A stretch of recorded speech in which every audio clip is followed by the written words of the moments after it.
Hello, this is Turquoise, alias Carol. It's been a while since I made a recording on my podcast and on my other social media.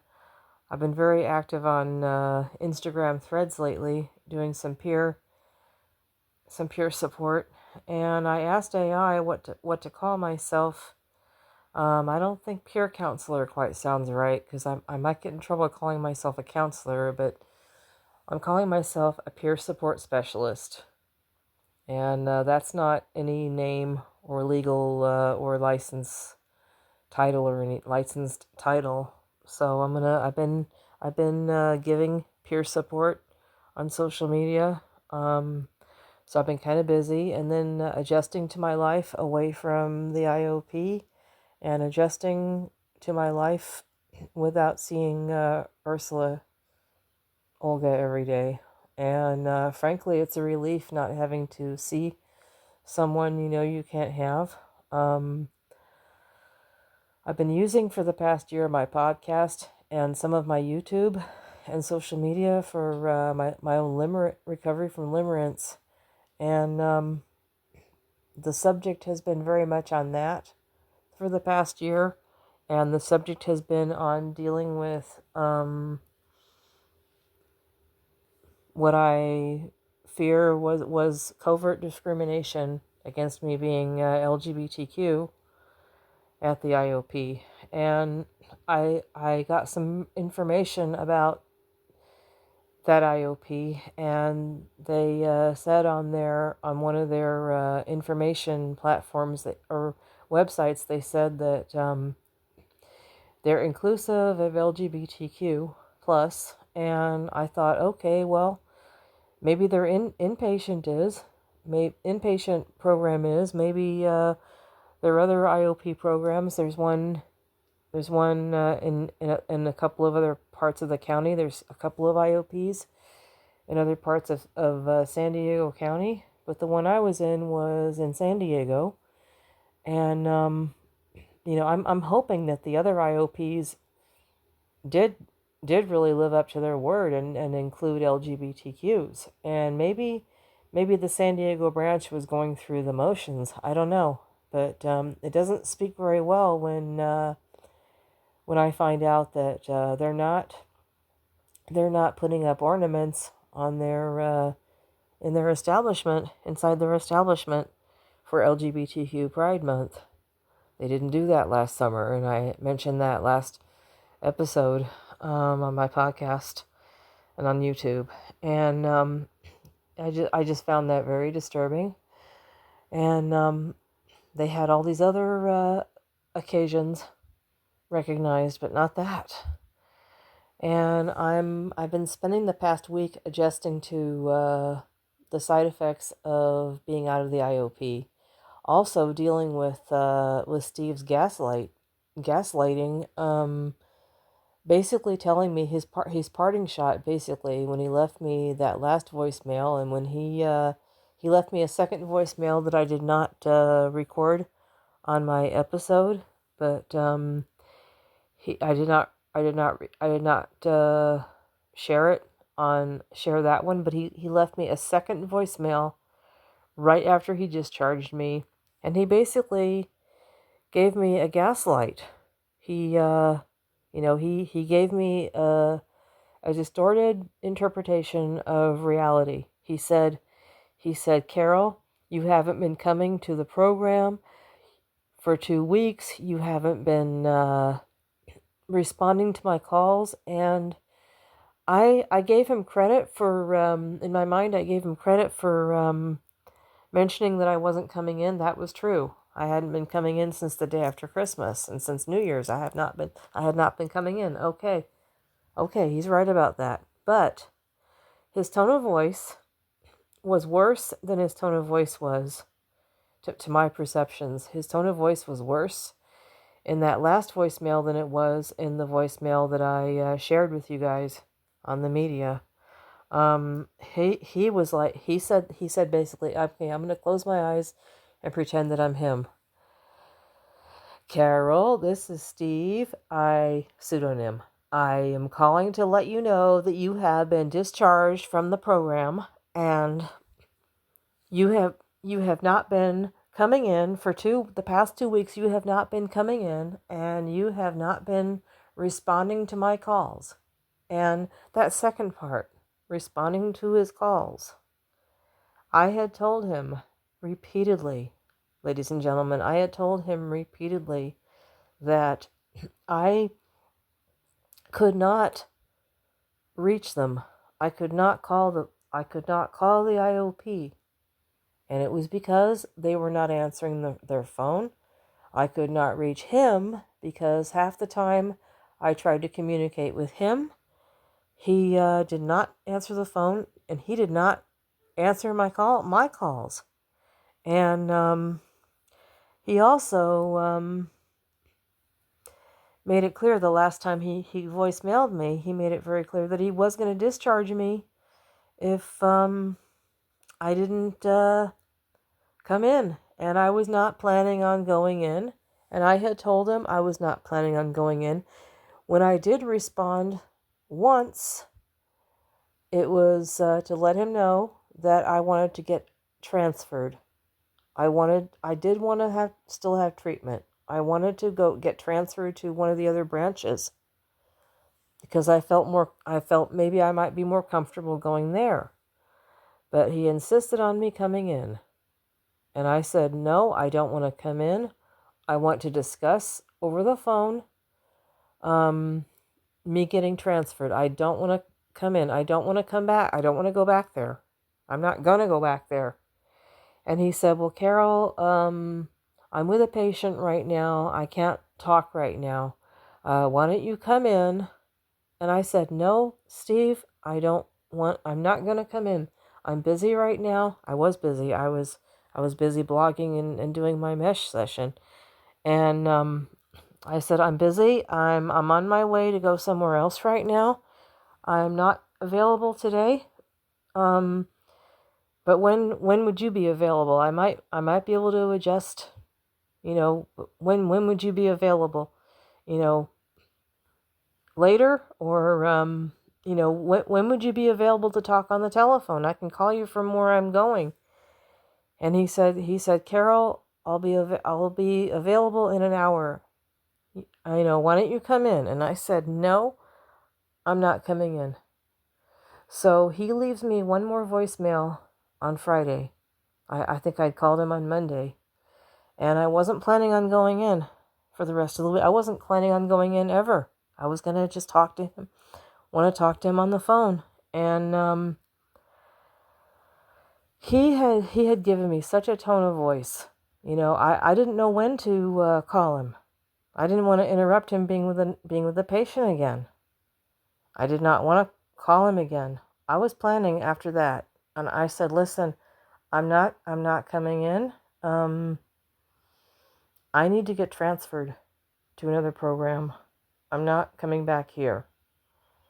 So he said, well, if you change your mind, I'm here. You can come in. He just basically gave me this.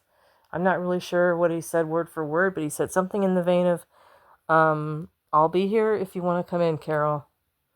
And I said, I don't know. I already told you that that's not going to work today. I'll see you around. And we hung up. And he didn't call again for the rest of the week, and I did not want to call him.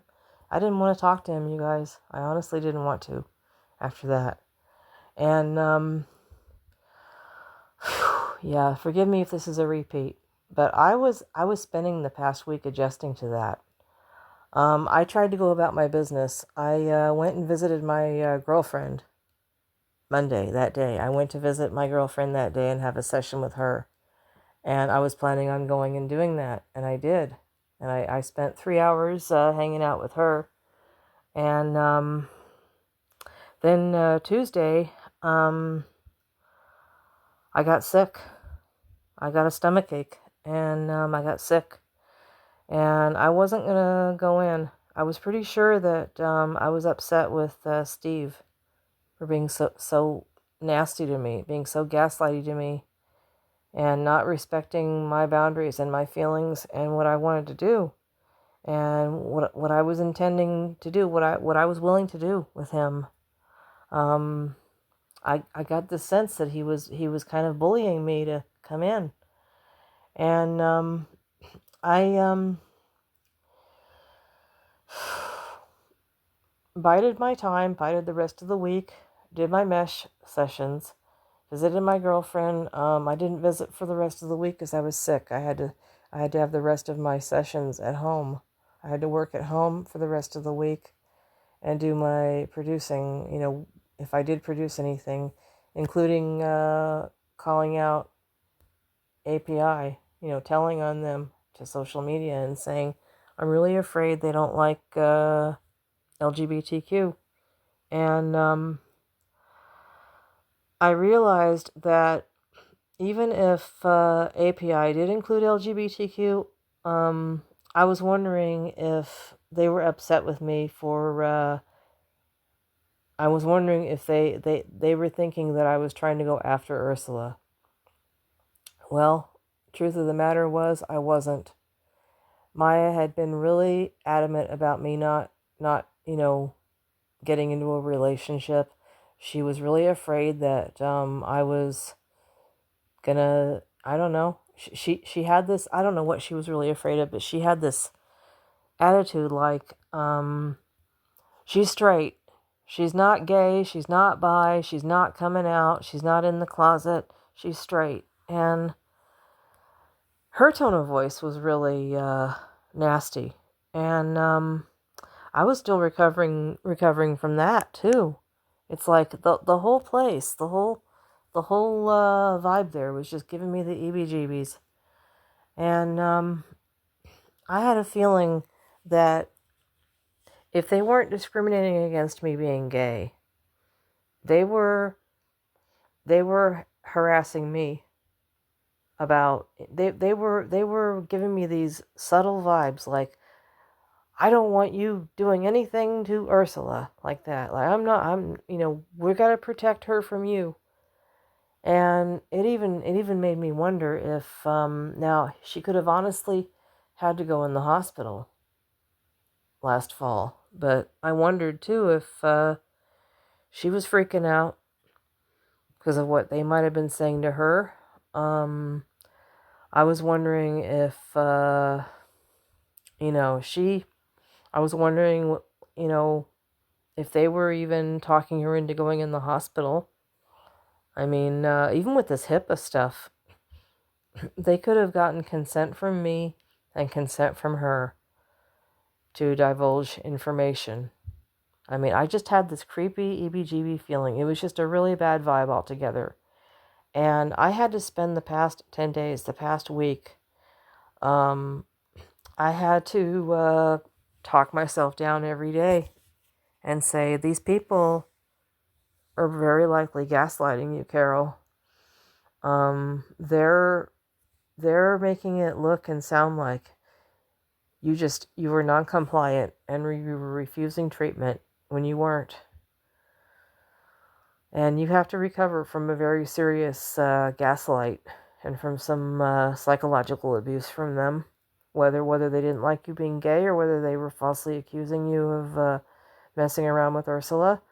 It was a bad show, and you did the right thing getting out of there.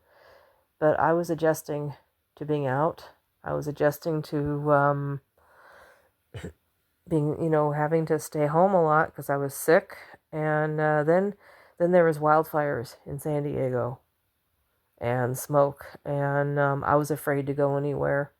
So I couldn't visit my girlfriend or have sessions away from home for a week, maybe 10 days. It feels like 2 weeks now. But last night was the first night I got out. I couldn't visit my girlfriend last night because I couldn't go near the train station because there was a shootout down there yesterday, or not last night, but the night before last, Tuesday night. And I was able to go and visit her today, and or yesterday. It'll be yesterday by the time this is uploaded. I was able to visit her yesterday, Wednesday, and I'm trying to get back. I'm trying to keep on a schedule, but having to stay home because of wildfires, having to stay home because of, wildfires, smoke, wondering where the fires were going to go or where they were going to pop up. The smoke, the toxic smoke from the border 2 fire at Otay Mesa area, South Bay area. Just having to stay home and have my groceries delivered again for 2 or 3 weeks, and being sick, whether it was psychosomatic or not. I had GI issues and I was really tired. I was really exhausted, and that feeling like you have to stay home and disrupt your routine is really traumatic for me. And I've been studying this too, and I've been studying the dynamics and the toxicity and the effects of bad therapy. And when you get treated like you're not a human being, and you have to leave a situation like that, or you have to leave an abusive relationship, or you have to leave a cult, or you have to leave a group that's really fucking you up. Excuse my language. I have to swear. I need to swear sometimes.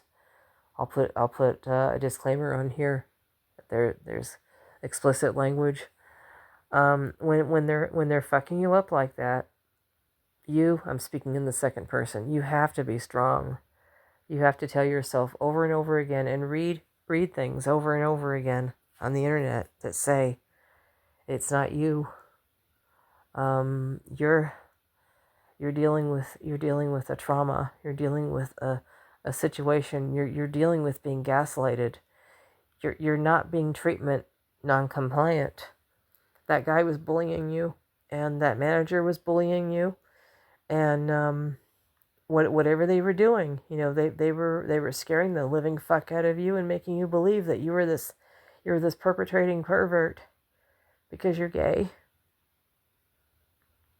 and because you have a crush on this woman there, this client there. And in truth, you're not. You've got feelings. That's all. You got feelings, and you could have still been friends with her, but you got scared so shitless of it by them that you couldn't do anything about it. You couldn't even be her friend. You couldn't even be near her. And when she had her problems, and she had her, whatever it was, and you didn't even have any information, thanks to them abusing, weaponizing HIPAA on you, you didn't know what the hell was going on with her, and you couldn't deal with it, Carol. I had to freaking counsel myself. And I distracted myself too by supporting other people on Instagram threads. I found that very comforting. I found a life purpose being able to do that, since I didn't have group therapy anymore. It's really lonely. I thank God for my own program. I thank God for my code of universal ethics. That's been really comforting too. Doing a lot of self-study on spirituality and attending online 12-step groups. I've been going to a lot of Zoom 12-step meetings, and I'm telling myself, Carol, you are trying to stay with it. You really are. And they're telling you that they told you that you're fucked up. They kind of kicked you out, and you wanted to stay in treatment.